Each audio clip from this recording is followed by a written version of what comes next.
Welcome to the Accounting Technology Fireside Chat Podcast. Now, sit back and enjoy while Nick and Trevor help you use your technology to make money and delight your clients. Well, good morning, Trevor. Welcome back to the Accounting Technology Fireside Chat. You're free again. I'm free? What do you mean free? Oh, yeah. I'm so confused on how I am free. I'm trying to work it out. There's so many rules around being free. It sort of doesn't really feel like being free, you know? Anyway. You're free with rules. You're freer than you were. Let's be honest about it. 225Ks and I'm allowed to have, you should see the graph or the flow chart they've made to decide whether you're allowed to have another person at your house. This is the problem. I was actually reading something about it.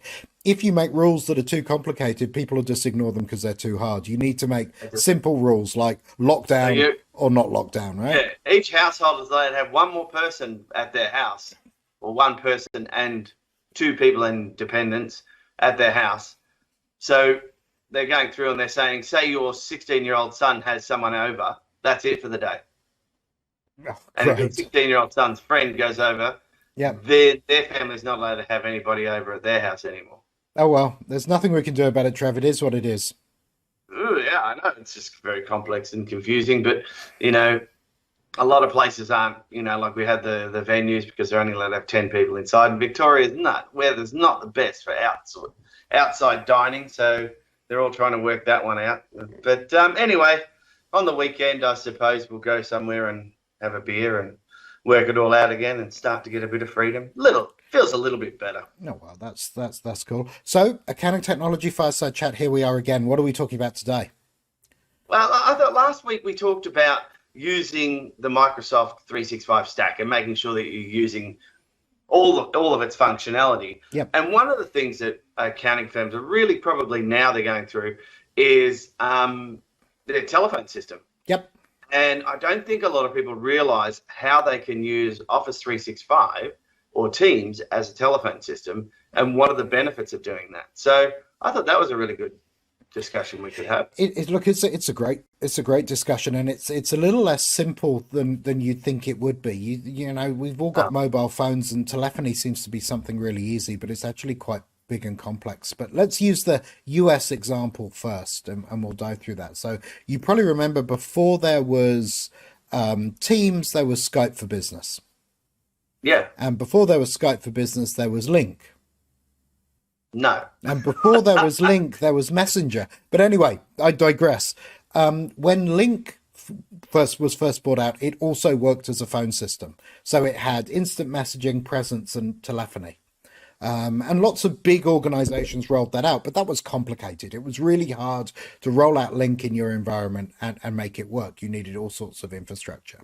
And then when Office 365 was launched, Microsoft kind of always had this promise in the back end that we'd get telephony integrated with Office 365. And the bad news is for us, if you live in America, you can buy telephony with Office 365 straight out of the gate. You go to your Office 365 portal, you buy your phone numbers, they all port, and you can use what's now Teams as your phone system. And it doesn't have as many features as a traditional PBX system, but you don't have to manage something. It runs everywhere. It knows when to call your mobile or your PC, or you can get desk phones. It's really a really strong offering.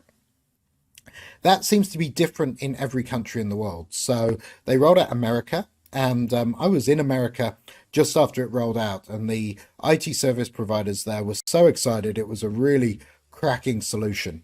And we thought we'd get that in Australia because they then brought it out in the UK, but that wasn't to be. Obviously, our telephony landscape is more complicated, and I'm skirting round.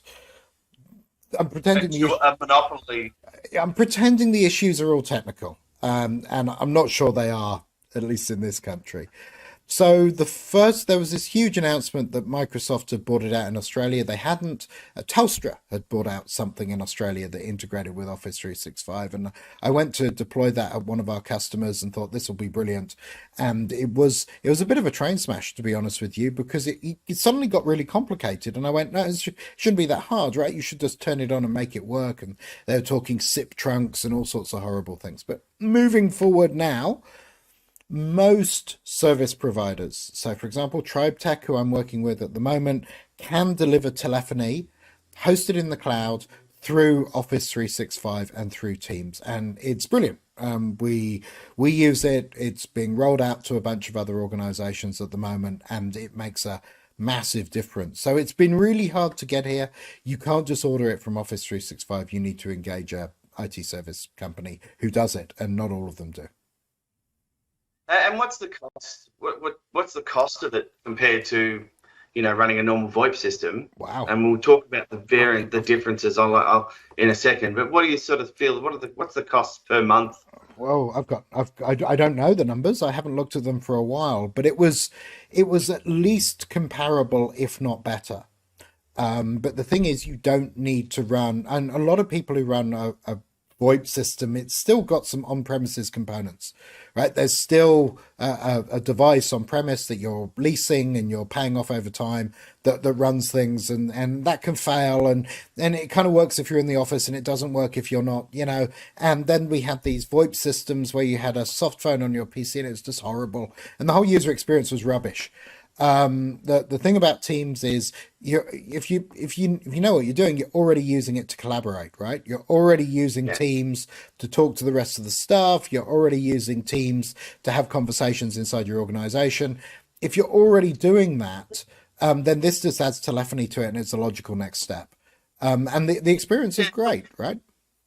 Yeah, we've had a few accounting firms that have gone to it, and it's been successful. We used it at Hub One for a while. Yep. I must admit, we would use our mobiles more than anything. That's funny, as your mobile goes. Yeah, as my phone rings. That was great. But we would use our mobiles more than anything. And, we really only had the Teams for the 1300 number, really, didn't we? Yeah.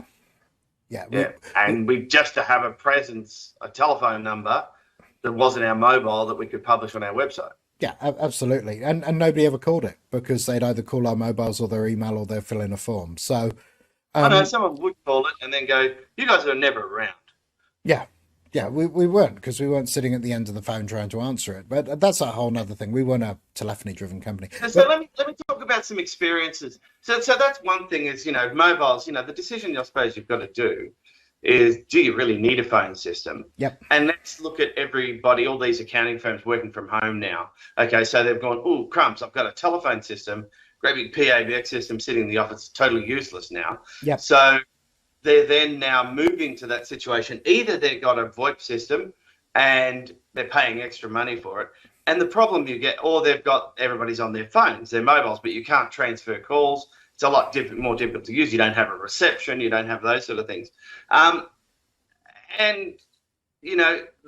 when you go to another VoIP system and another telephone system, and where I've seen one in operation recently, the team aren't using it because they're using Teams. Yep. They're already working together. Yeah, they're already doing voice and video in Teams. You'll have a meeting over text. You'll escalate to voice. You'll then escalate to video. By adding telephony, you can then escalate to a phone number. Yeah, and the other thing you get with it, presence really works well in Teams, and everybody sees that, and they can know that you're in a meeting and you're not in a meeting. So long as you manage your calendar properly and you do those things, you can see whether you're presenting. So you get all that your calendar integrated to your presence. If you're using a good headset, that's with your telephone, it's integrated through from there as well. And I think we would just divert our phone number to our mobile anyway, so that we had access to it all the time. See, in Teams, you wouldn't need to do that. So if you had Teams voice, you'd basically say, if I'm not at my desk, call my mobile, because Teams knows where you are, right? The other thing with Teams voice is when you're on a call, your presence indicator goes to in a call. And it knows. So all of that integrates really nicely when you have that voice integration. It's the last piece of the puzzle. If you're not doing it, there's no real difference in cost. I think if you're using Teams and you're not using Teams voice, you're probably missing half the fun. I don't know. I got the pricing, and I got the pricing for a VoIP. We got a pricing for the VoIP system compared to we were like you've got TribeTech do it. I think in the previously we've used Nexus. Mm-hmm. They provided a price for it, and it was probably 30% more than the VoIP system, which included calls and all that sort of stuff for that number of people. I think it's like $25 a user per month is, and that can get expensive when you've got quite a few users. So maybe some of the providers out there need to think about these larger businesses, larger accounting firms to. Yeah, well, I think actually what you'll find is the pricing's been built for the larger firms, but the way Microsoft thinks about a larger firm is not the way you think about it. So larger firm is a couple of thousand users, not 70. So there is a big difference there. I think actually you're in a worse place if the size of your organization is between 50 and 200 than you are if you're below 50 or you're over 250. You get no economies of scale in that place. It's just it's a really horrible. You need the enterprise tools, but you don't get any economies of scale. So it's actually a really horrible place to be.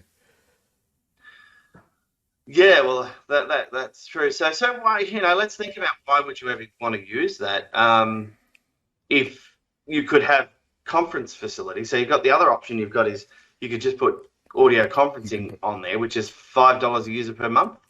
Yep, and that allows a couple of things. That allows you to send out a Teams invite with a phone number so people can dial in, just like a voice conference, but also allows you when you're in a meeting to call out to someone. So you can get Teams to call someone and invite them in. So it doesn't give you a phone number people can call to get to you directly, but it does get you halfway there. And that you buy from Microsoft, right? You don't buy that from another provider. You just go online, add that to Office 365 and you're done. And that's perfect for situations, like you'll ring a client and nothing's working. You try and set up a Teams meeting and, they a microphone on their computer and all that. You can just, don't worry, they can either dial the number because that's included on the invitation down the bottom, or you can easily just dial the phone number to get them onto the call.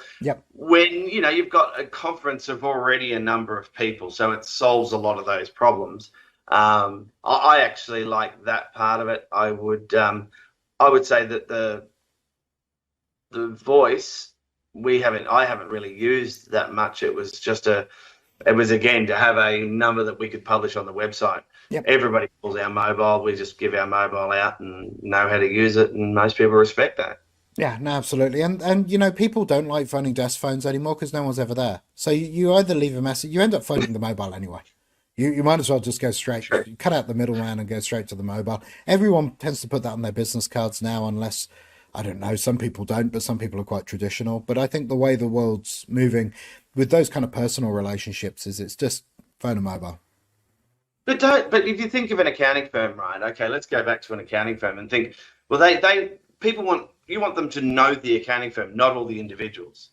You want the you need to have a phone number for that. You really do need to have a presence and something that you can ring that go, I want to go and work with XYZ accounting firm, and I can dial their 1300 number and away we go. Depends on the experience you want to give, right? If I'll just as a non-accounting person and a consumer, if I get forced with an accounting firm to phone their 1-800 number or whatever, I'm not going to probably use them. I expect if I'm paying for a service, I want a white glove service, right? I'm paying for it. Right? Accountants aren't free. If you were to turn around to me and you say, we're so good, we'll save you so much money, we cost nothing, we'll take it out of your refunds, blah, blah, blah, blah, blah. That's a different conversation. But if I want a factory, I'll go to someone like, the ITP or with respect H&R Block or those guys on the high street. If I'm looking for an accountant, I want a white glove service. I want to be able to phone my accountant and have a conversation. I want to be looked after. I don't want to feel like I'm just part of the machine. But I would disagree with you on that. And you're an accountant. On that in one part. The reason I disagree with that is that you want to have a number of people providing that service for you. Most partners of an accounting firm are in meetings from 8:30 till 5:30, back to back. And you're saying, Trevor, I just want my tax file number. I can't find it anywhere. Yep. And by having an office number, they can ring in and say, look, I know I can't get hold of Trevor, But, could you put me through to his PA? Could you put me through to one of the other accountants who are working on my file so that I can get my tax file number? Yeah, but I get So I get how your firm works. I don't necessarily need access to the accountant, the partner, the whole time.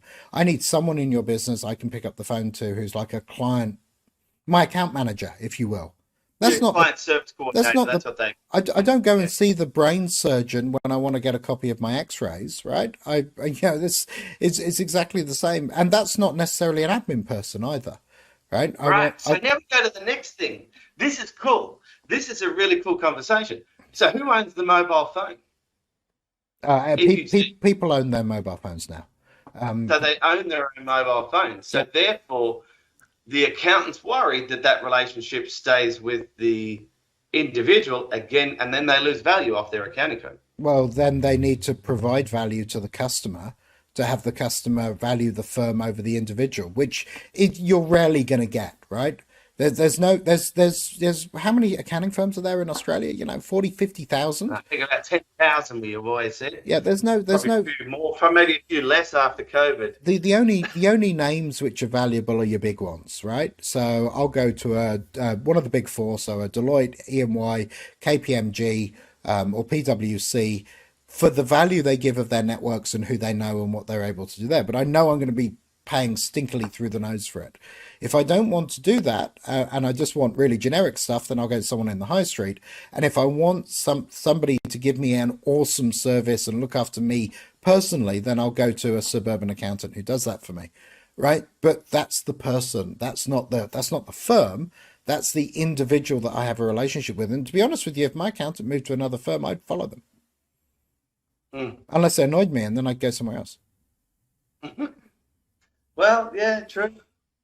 Because I can, because it's not really about the money anymore, because you all kind of charge the same amount. It's about that service,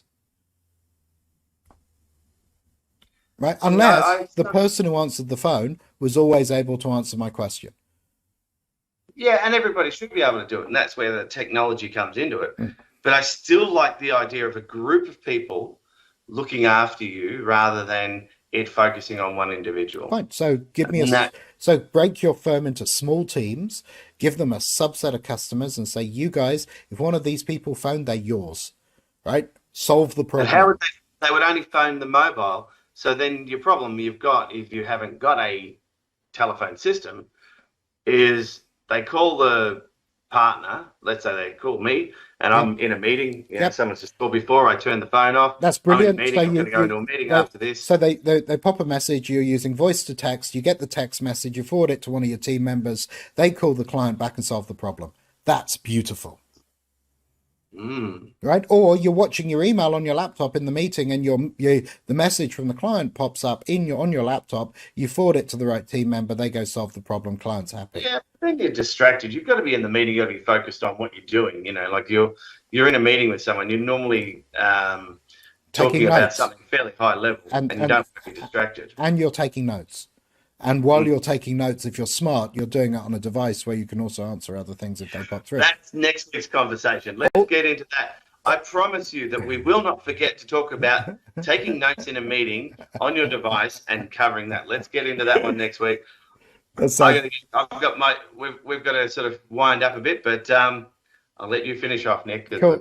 Trev, that sounds super. That's been a cool conversation. I look forward to taking notes next week. That's been awesome.